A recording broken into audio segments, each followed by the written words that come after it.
Hey guys, good evening, नमस्कार, सुसंध्या। कैसे हैं आप लोग सब? देखिए, सीए फाउंडेशन का हमारा मॉक टेस्ट जो है वो स्टार्ट हो चुका है। लॉ का मॉक टेस्ट फर्स्ट जो है वो अरेंज हो चुका है।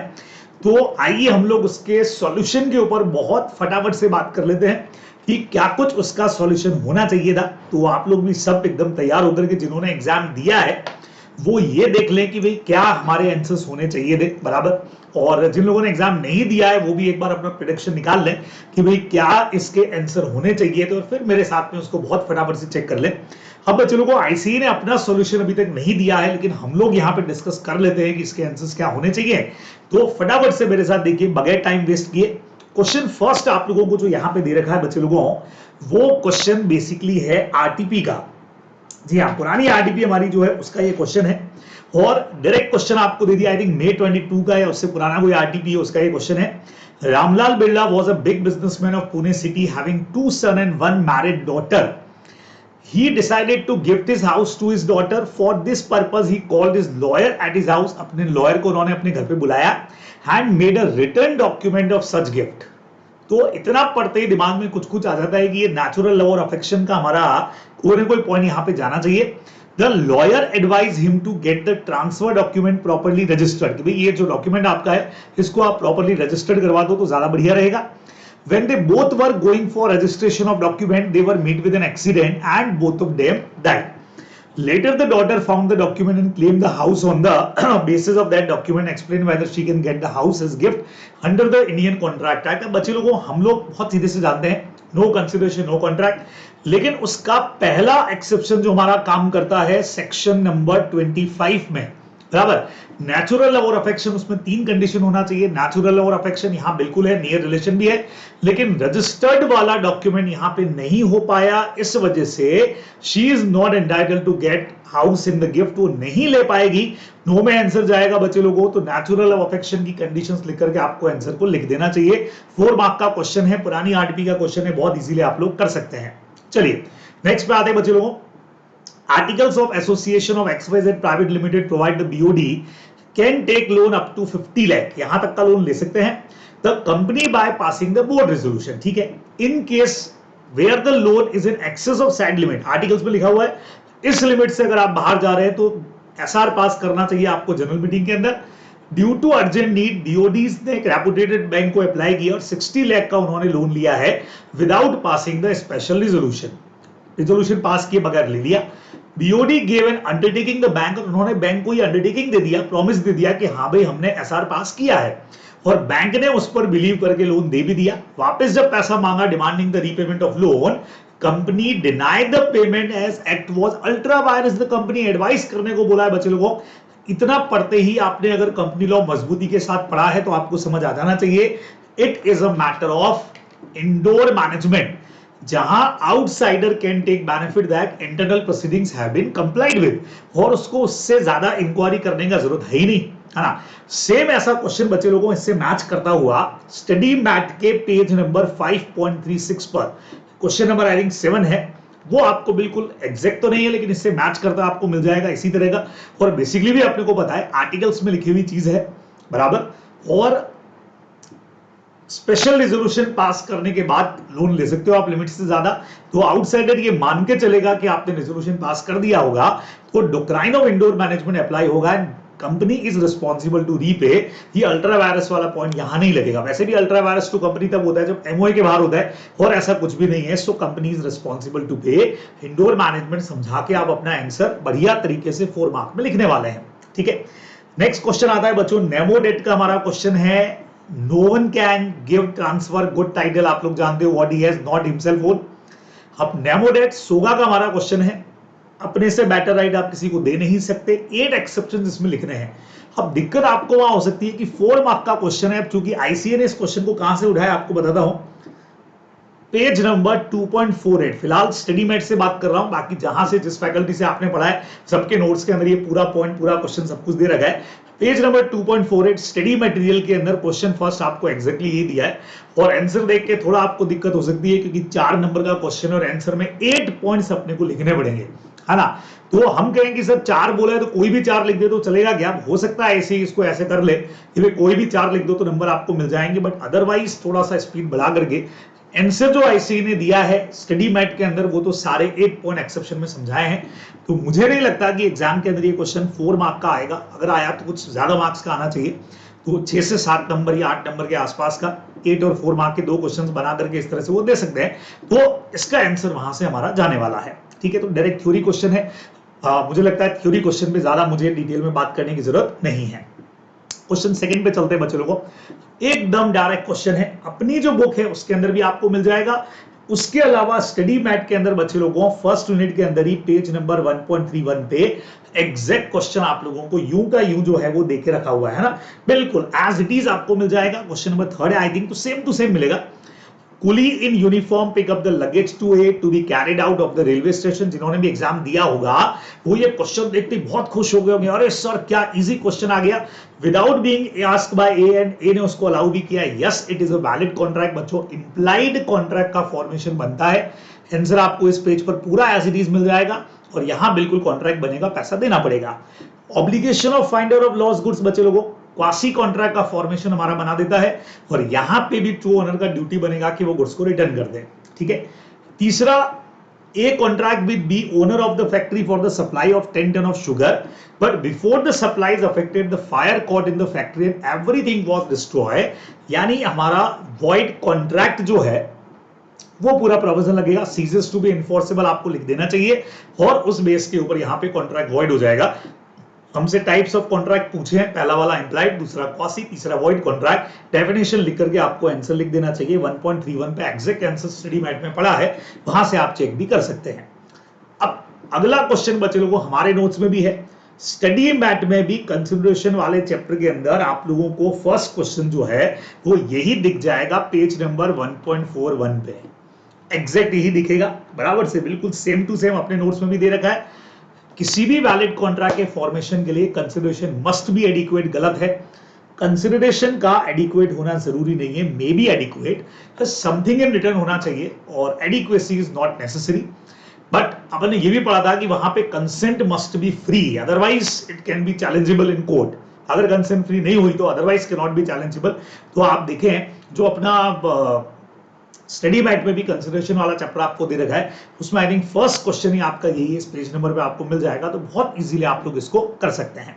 ठीक है, नेक्स्ट पे आते हैं बच्चे लोगों, ये एक नया पॉइंट है आप लोगों के लिए। एलएलपी में मैंने कहा था इस बार कई सारे अमेंडमेंट्स हैं, और उनमें से क्वेश्चन मेन एग्जाम में भी आ सकता है, एमटीपी के अंदर आया है। What is small liability partnership? जैसे कंपनी में स्मॉल कंपनी है ना, वैसे इधर भी स्मॉल लायबिलिटी पार्टनरशिप पे क्वेश्चन आपसे पूछ लिया, अमेंडमेंट एक्ट के हिसाब से आपसे पूछा है। तो बच्चे लोगों चलिए मैं आपको यहीं से बिल्कुल बता देता हूं इस डेफिनेशन के बारे में। ये देखिए नया डेफिनेशन आया बच्चे लोगों सेक्शन 2A के हिसाब से। जैसे आप लोगों ने पढ़ा हुआ है स्मॉल कंपनी, जिन लोगों को कंपनीज एक्ट में याद है, जहां कैपिटल 2 करोड़ का मैक्सिमम और टर्नओवर मैक्सिमम 20 करोड़ का था, सेम वैसा यहां है। हम यहां कैपिटल को कंट्रीब्यूशन के नाम से जानते हैं, जैसा आप लोग यहां पे इस वक्त में देख पा रहे हैं बराबर से, तो हम इसको कंट्रीब्यूशन के नाम से जानेंगे। तो बहुत सिंपली जब आप मेरे साथ इसको यहां से करेंगे तो आपको ये पता लग जाएगा कि कंट्रीब्यूशन जो है वो मैक्सिमम होना चाहिए 25 लाख का। ठीक है, अच्छा यहां लिखा है such higher amount not exceeding 5 crore, ये फ्यूचर की बात है, 5 करोड़ आगे किया जा सकता है इसको बढ़ा के, लेकिन at present small liability partnership वो होगी जिसका मैक्सिमम कंट्रीब्यूशन 25 लाख का हो, और जिसका maximum turnover previous financial year का जो है वो 40 लाख का हो। तो यहाँ पे दो लिमिट है बच्चों, 25 लाख की और 40 लाख की, जो एग्जाम पर्पज से अपने को ध्यान में रखनी है। हाँ थ्योरी क्वेश्चन आ जाए तो आप ये भी लिखेंगे कि भाई 25 लाख है, जिसको बढ़ा करके इनकेस आगे मैक्सिमम कितना 5 करोड़ से ज्यादा नहीं होगा वो किया जा सकता है, और such higher amount but not exceeding 5 crore. और ये वाला जो अपना पॉइंट है 40 लाख, इसको भी इन फ्यूचर बढ़ा करके 50 करोड़ किया जा सकता है, लेकिन at present contribution like capital 25 lakh maximum, और साथ में एंड लगा करके कंडीशन डाला टर्नओवर जिसका 40 लाख से ऊपर का नहीं होगा, वो ही एलएलपी कहलाएगी, स्मॉल लायबिलिटी एलएलपी बराबर, सॉरी स्मॉल हाँ लिमिटेड लायबिलिटी पार्टनरशिप यानी स्मॉल एलएलपी जिसको आप कह सकते हो शॉर्ट के अंदर। तो ये डेफिनेशन, उसके अलावा बच्चों बाकी जो भी रिक्वायरमेंट्स को पूरा करे, अभी पूरी डेफिनेशन आई नहीं है। ये दो पॉइंट आप लोगों को फोकस करके जाने चाहिए। ठीक है, सिंपल सा है एकदम टॉपिक, सीधी सीधी सी डेफिनेशन आपको दे रखी है, तो बहुत इजीली आप इसको कर सकते हैं। अमेंडेड डेफिनेशन है, तो मुझे लगता है कि इस बार एग्जाम के हिसाब से बहुत इंपॉर्टेंट ये हो सकती है, मेन एग्जाम्स के लिए भी आपके। चलिए नेक्स्ट पे आते हैं बच्चे लोगों। हमेशा की तरह आपको मैंने कहा है पार्टनरशिप के अंदर सेक्शन 29, जहां एक पर्सन अपना शेयर ट्रांसफर चार्ज कर सकता है, सेल कर सकता है, तो ट्रांसफरी को कई सारे राइट्स मिलेंगे, कई सारे राइट्स नहीं मिलेंगे, है ना। तो यहां पे बोला है कि ए ट्रांसफरर है, उसने अपना शेयर बी को ट्रांसफरी को ट्रांसफर किया, लेकिन बी को कुछ राइट्स नहीं मिलने वाले हैं, तो भाई आपको फर्म में इंटरफेयर का राइट नहीं मिलेगा, बुक्स ऑफ अकाउंट्स देखने का राइट नहीं मिलेगा, उसका कॉपी लेने का राइट नहीं मिलेगा। हाँ, प्रॉफिट में आपका जो शेयरिंग है वो मिलेगा।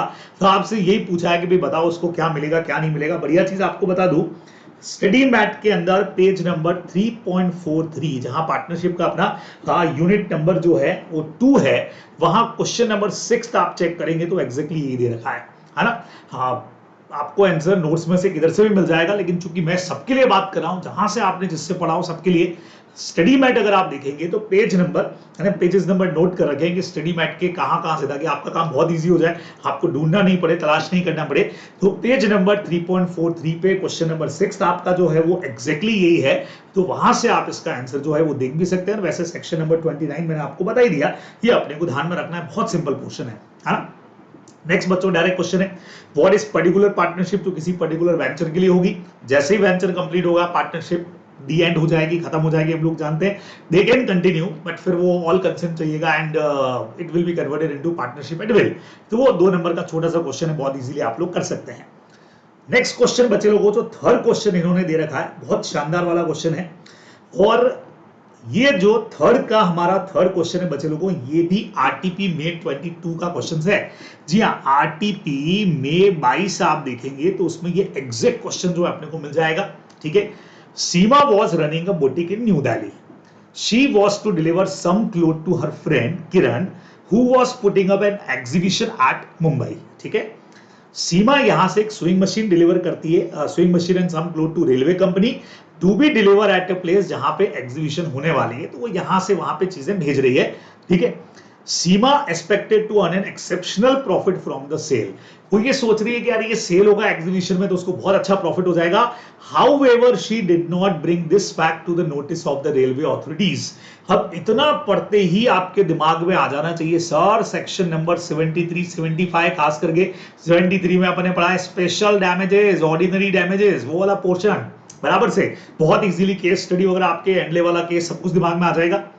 The goods were delivered at the place after conclusion of the exhibition. Goods exhibition के बाद वहां पे पहुंचे, तो यहाँ breach of contract हुआ by railway। और can Seema recover the loss of profit, बच्चे लोगों नहीं कर सकती है। सर आंसर कैसे लिखेंगे, मैंने आपको बोल ही दिया बच्चे लोगों, आरटीपी मे 22 चेक करना, उसमें ये सेम क्वेश्चन एग्जैक्ट इसी नाम से आंसर दे रखा है। आंसर आपको मैं बता देता हूं, सीमा यहां पे लॉस ऑफ प्रॉफिट, क्योंकि स्पेशल डैमेजेस तभी रिकवर होती है when special circumstances were knowledge at the time of enter into contract, और वो नहीं हुई है। तो जो बिजनेस का ऑर्डिनरी डैमेजेस होता है ब्रीच ऑफ कॉन्ट्रैक्ट का, कि आपने लेट सप्लाई किया, वो आप रिकवर कर सकते हो, लेकिन लॉस ऑफ प्रॉफिट आप रिकवर नहीं कर पाओगे। ये अपने को आंसर में लिखना है बच्चों, पूरा डिटेल ऑर्डिनरी स्पेशल को समझाइए, फिर क्या रिकवर कर सकता है वो लिखिए, बढ़िया आंसर बन जाएगा 6 नंबर का, बहुत इजीली आप लोग कर सकते हैं। फोर्थ का फर्स्ट बच्चे लोगों को अगेन थ्योरी क्वेश्चन है। डिलीवरी का डेफिनेशन बहुत सीधा सा आप लोग जानते हो, transfer of voluntary position from one person to another. और 3 टाइप है, एक्चुअल हो गया, सिंबॉलिक डिलीवरी हो गया, कंस्ट्रक्टिव डिलीवरी हो गया। ये अपने को इसमें 6 मार्क का क्वेश्चन है, तो मुझे लगता है 2 नंबर का तो डिलीवरी का डेफिनेशन हो जाना चाहिए, और बाकी 2-2 नंबर के तीनों फॉर्म्स हो जाएंगे, तो बहुत इजीली आप लोग कर सकते हैं। चलिए जी, फोर्थ का जो सेकंड नंबर आप लोग देख रहे हैं बच्चे लोगों, बहुत जबरदस्त तरीके से जा रहा है। अभी क्या कह रहा है इसको समझना। P&N Company is registered as a partnership firm in 2018 with ABNP as a partner dealing in a sale purchase of motor vehicle। बच्चों 3 पार्टनर्स यहाँ पे दे रखे हैं। ठीक है, अप्रैल 19 में यहाँ पे एक की डेथ हो जाती है। नाउ ओनली अभी BNP continue the firm and same business with same firm name P&N Company। ठीक है, यानी सेम नेम से वो लोग फर्म के बिजनेस को कंटिन्यू कर रहे हैं। मंथ ऑफ दिसंबर 19 में फर्म को ऐसा लगता है कि यार कुछ एक्सपांशन करना पड़ेगा, कुछ और इन्वेस्टमेंट चाहिए, खर्चे करने पड़ेंगे, तो hiring a new partner with a mutual consent. और दिसंबर 19 में वो एक नया पार्टनर लेकर के आ गए हैं, एस इन P&N कंपनी, नया पार्टनर आ गया। The firm has supplied large amount of material to one of the client mister X for business purpose. एक क्लाइंट को उन्होंने गुड सप्लाई किया, और in spite of regular reminder X ने इनका पैसा नहीं चुकाया। नाउ जनवरी, अच्छा रजिस्टर्ड फर्म है तो कोई टेंशन नहीं, जनवरी 2020 में फर्म एक केस फाइल करती है एक्स के अगेंस्ट में in the name of PN company, लेकिन इन्होंने फ्रेश रजिस्ट्रेशन नहीं कराया है। With reference to the Indian partnership act discuss करना है कि if the suit filed by firm is maintainable और नॉट। बच्चे लोगों को दो बातें बहुत सिंपल है, कहां से मिलेगा आंसर सुनिएगा। अगर अपने नोट्स को आप लोग पढ़ रहे हैं, यानी कि जो नोट्स हम लोगों ने आपको प्रोवाइड किए, तो वहां रजिस्ट्रेशन वाले चैप्टर में जाना, सबसे आखिर के अंदर आपको यही वाला केस दे रखा एग्जैक्ट। जो लोग स्टडी मैट से देखना चाहें तो आपको मैं बता देता हूं, यहां पे स्टडी मैट में ये क्वेश्चन आप लोगों को मिल जाएगा पेज नंबर 3.49 पे। बच्चे लोगों एक एग्जाम्पल दे रखा है ना, वो एग्जाम्पल पढ़िएगा। सेक्शन नंबर 69 काम करता है, 69(2) काम करता है यहाँ पे। तो एक सिंपल सी बात कहता है, जब भी फर्म सूट फाइल करेगी, तो जैसे एक पार्टनर का डेथ हो गया तो उससे कोई फर्क नहीं पड़ेगा, आपने री रजिस्ट्रेशन नहीं भी कराया, मैंने क्लास में समझाया भी है, तो भी कोई फर्क पड़ने वाला नहीं है, आप बिल्कुल उसी फर्म के नेम से सूट फाइल कर सकते हैं। लेकिन उसके लिए जरूरी क्या होता है कि फर्म और उसके पार्टनर्स के जो नेम है वो रजिस्ट्रार के पास रजिस्टर्ड होने चाहिए, ठीक है। लेकिन जब नया पार्टनर आता है तो उसका नाम तो रजिस्ट्रार के पास है ही नहीं, तो जो फर्म पीएन कंपनी आपने रखी हुई है उसके पार्टनर्स का डिटेल तो वहां अधूरा इंफॉर्मेशन है, 69(2) में लिखा हुआ है। उस बेस के ऊपर जब तक आप री रजिस्ट्रेशन नहीं कराएंगे तब तक आप थर्ड पार्टी यानी एक्स के अगेंस्ट में सूट फाइल नहीं कर पाएंगे। नो सूट फाइल होगा जब तक आप इसका रजिस्ट्रेशन नहीं। री रजिस्ट्रेशन का मतलब बच्चों, आपको इन्फॉर्म करना पड़ेगा उनको कि भैया नया पार्टनर एक हमारा एडमिट हो गया, उसकी इंफॉर्मेशन आपको देनी पड़ेगी। री रजिस्ट्रेशन होगा तभी जाकर के सूट फाइल होगा, अदरवाइज नहीं होगा। तो आपसे पूछा गया कि if the suit file by the firm is maintainable, no not maintainable होगा क्योंकि यहां पे री रजिस्ट्रेशन नहीं है। तो पेज नंबर 3.49 पर जाकर के आप एग्जांपल देखिएगा। अपने नोट्स में भी रजिस्ट्रेशन वाला जो अपना चैप्टर बच्चों सेकंड चैप्टर अपने दे रखा है, उसमें लास्ट वाला एग्जांपल एज इट इज है, तो आपको वहां से इसका आंसर बढ़िया तरीके से मिल जाएगा। फाइनल आंसर मैंने आपको बता ही दिया, पूरा प्रोविजन वो आप वहां पे लिखने वाले हैं। 69(2) वाला जो अपना एक प्रोविजन दे के रखा हुआ है वो आप एज इट इज वहां पे लिख देंगे तो बढ़िया तरीके से आपका आंसर मिल जाए। पूरा एग्जाम्पल जो दिया है ना, बस उसका थ्योरी एज इट इज आपको इसके अंदर लिख देना चाहिए, ठीक है। नेक्स्ट पे आ जाए, चलिए। हाँ, लास्ट दो क्वेश्चन बच रहे बच्चों, 5th एंड 6th। फिफ्थ का जो फर्स्ट पार्ट है, देखिए वो क्या कहता है, mister X retailer is running a shop dealing in toys for children, ठीक है भाई। Once he purchase from a wholesaler, number of toys carries in a sale by sample. क्या बात है, सेक्शन 16 करीब लगता है sale by sample. A boy come to the retailer shop to buy few toys, एक बच्चा वहां आता है, ठीक है। Retailer sold one of those toys car to the boy, उसने बेच दिया है। When the boy tried to play with it, it broke into pieces because of manufacturing defect and the boy was injured. Mr. X, the retailer, was held bound to pay the compensation to the boy क्योंकि child जो है वो इंजर हो गया था due to defective toy in his shop. अब इस incident की वजह से the retailer in his turn sued the wholesaler to claim indemnity for him. बढ़िया, ठीक है भाई। तो रिटेलर चाह रहा है कि होलसेलर से वो रेमेडी ले ले, तो आपसे पूछा कि ले सकता है कि नहीं ले सकता है, क्योंकि बताइए क्या क्लेम ले पाएगा। बच्चे लोगों को यस ले पाएगा। देखो सेल बाय सैंपल एक तो लिखना ही है। अब सेल बाय सैंपल के अलावा बच्चों ऐसा पॉइंट हम लोगों ने पढ़ा हुआ है ऑलरेडी, जहां पे काम कर जाएगा section number 13(2).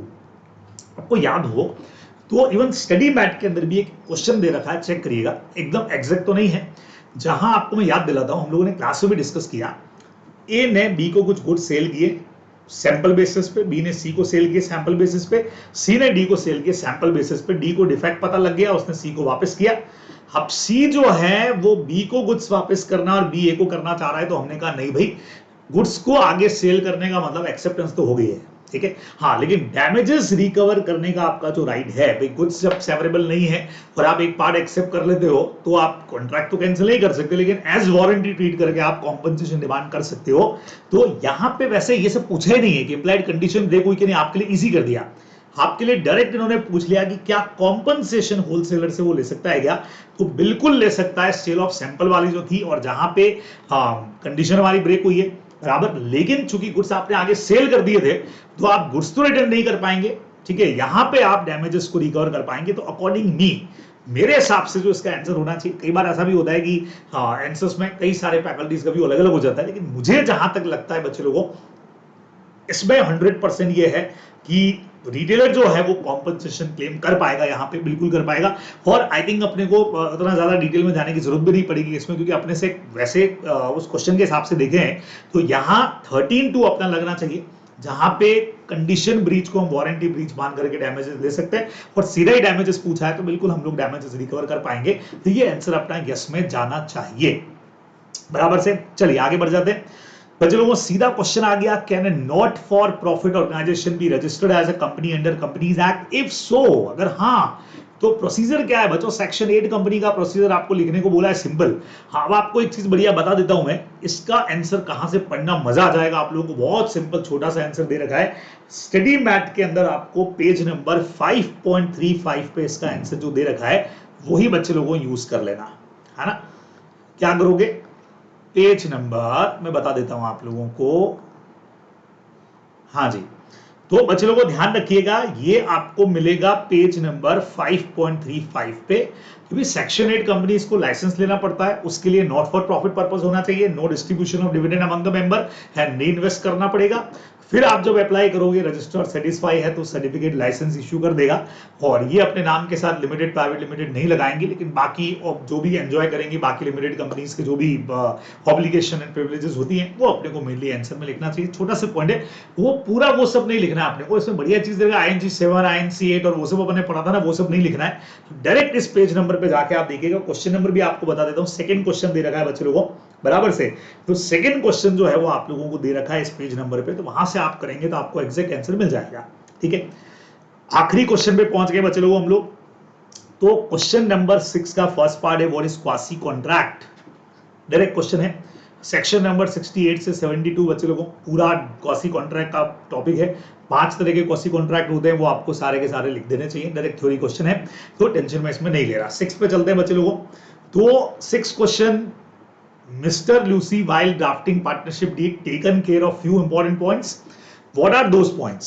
She wants to know the list of information जो डीड में होनी चाहिए। ठीक है, और आपको बोला है कि लिस्ट ऑफ इंफॉर्मेशन दो की डीड में कौन कौन से आएगी बच्चों लोगों। बहुत प्यारा क्वेश्चन है, आप सबको आता है कि डीड में क्या क्या आता है। नेम आता है, फर्म का नेम आ गया, नेचर ऑफ बिजनेस आ गया, पार्टनर्स आ गए, पार्टनर्स की डिटेल आ गई, सब कुछ। वैसे अगर आपको डायरेक्ट बताऊं बच्चे लोगों तो पेज नंबर आपको 3.16 पार्टनरशिप का जो हमारा चैप्टर है यूनिट नंबर 1 ही है, तो उसमें क्वेश्चन नंबर 2 एग्जैक्टली यही दे रखा है। नाम भी यही है कि miss Lucy while drafting partnership deed taken care. तो वहां से आप इसका आंसर एज इट इज जाकर के चेक कर सकते हैं, देख सकते हैं बच्चे लोगों। सिंपल सी बात है, इजीली आप लोग इसको कर पाएंगे। लास्ट वाला क्वेश्चन देखते हैं बच्चों, फिर से आप लोगों की तबीयत एकदम हरी होने वाली है, खुश होने वाले हो। Mister Sunny sold his business for cotton production to a cotton production company CPL private limited. अपना बिजनेस इन्होंने बेचा, in which he held all the share except one which was held by his wife. जैसे आपको मैंने ली के case में भी बताया था। अब बढ़िया चीज आगे पढ़ूंगा तो मुझे लगता है कि जिन लोगों ने इस टॉपिक को पढ़ा हुआ है तो मेरे साथ जैसे जैसे मैं क्वेश्चन पढ़ रहा हूं दिमाग में आंसर आता जाएगा। He is also the creditor in the company for a certain amount. ठीक है, he also got the insurance of the stock of cotton of CPL Private Limited but in his own name, in the not in the name of company। जो खुद के नाम से insurance ले लिया, company के नाम से नहीं लिया। आफ्टर 1 मंथ सारा स्टॉक जो है वो destroy by fire. Mister Sunny ने क्लेम किया इंश्योरेंस कंपनी को। आप बताओ इंश्योरेंस कंपनी लायबल है कि नहीं है बच्चे लोगों? सीधा आंसर है नॉट लायबल। अब कहां से आंसर बना आपको याद आया? मेकोरा वर्सेस नॉर्दर्न इंश्योरेंस का केस अपने पढ़ा है। तो सेपरेट लीगल एंटिटी के साथ ओन एंड होल्ड प्रॉपर्टी का जो पॉइंट था, members have no insurable interest in the property of the company because company have separate legal entity. तो कंपनी का एसेट का insurance must be in the name of company, otherwise insurance company will not be responsible to pay any claim. वो portion अपना जो है Macaura versus northern insurance वाला case ही तो है, ये बिल्कुल वही केस हो गया। वो आप लोगों को आंसर में लिखना चाहिए, तो यहां पे क्लेम नहीं मिलेगा, तो इंश्योरेंस कंपनी लायबल नहीं है, ये आप लोग को ध्यान में रखना चाहिए। तो ये बच्चे लोगों आपका पूरा का पूरा पेपर विद आंसर्स कहां कहां पड़े हैं, मैक्सिमम किधर से आए हैं, वो सब आप लोगों को मैंने बता दिया है। तो बहुत इजीली मुझे लगता है कि आप लोग इस चीज को कर पाएंगे बराबर। तो आई थिंक सारे क्वेश्चंस कवर हो गए भाई, कहीं कुछ मैं छूट तो नहीं गया, कहीं कुछ रह तो नहीं गया मुझसे? चेक कर लेता हूं एक बार। जी नहीं, हमने सारे क्वेश्चंस बढ़िया तरीके से डिस्कस कर लिए। तो होप सो कि आप लोगों के लिए ये वीडियो जरूर यूजफुल रहा होगा। तो अपने फ्रेंड्स के साथ में आप इसको शेयर कर सकते हैं ताकि सब लोग मॉक टेस्ट की तैयारी कर ले। तो ये मॉक टेस्ट फर्स्ट था, जैसे सेकंड आएगा तो इसी तरह का सॉल्यूशन सेकंड के लिए भी आप लोगों के लिए तैयार रहेगा। तैयारी करते रहिए, ऑल द बेस्ट।